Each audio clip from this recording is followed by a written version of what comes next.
This is a really useful video for us to watch together. You can see that I have the fly mask in my hand, bucket on the floor, wearing the food reinforcer. He goes to the bucket, that means he gets food in the bucket.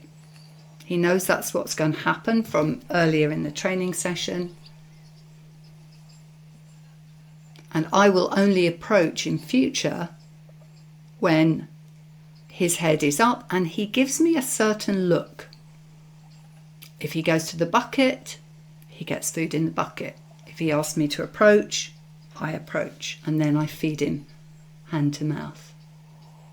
There with the look, I step in, and actually it was an awful lot more worrying. These first few were really just testing baselines as to how worried he was about the fly mask. I was told that he wears a fly mask, but clearly it's put on in a way that the head collar's on. See him there? He asked me for a second go in the bucket. He says, I really can't cope with it. And if you watch his facial expressions throughout that, he's troubled.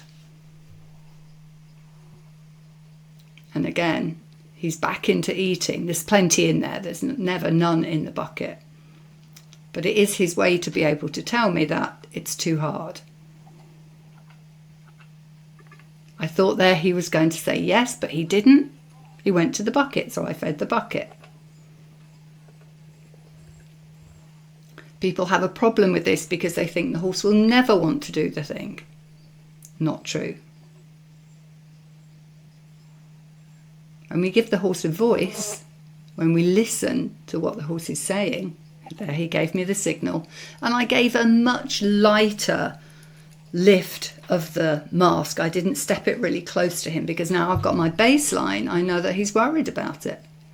I also keep it front so that he knows that's the game. I'm not kidding him. I'm not tricking him by hiding it. There, he did give me the look, and I thought he was going to go for the bucket, but actually he lowered his head a little. That was fine. We're finding our way in this communication. There is no hard and fast set rules. We're learning each other's language. Then he says, okay, I do need to have a moment. He gets his moment. It can be really hard training like this because you want to push on and get through it.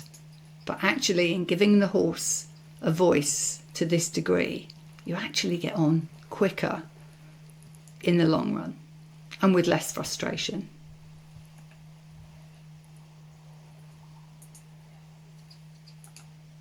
There, he gave me that little look. I come a tiny bit closer just to see if now he knows that the face mask is coming towards him, if he can deal with it. Think about what's going on though.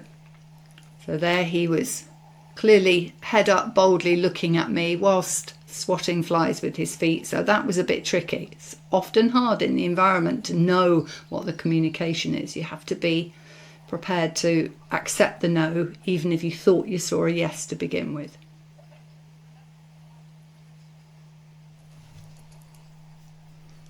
And he can hear noises on the yard. And often then he needs to come back to the bucket afterwards. He's not ready to go straight into the next try.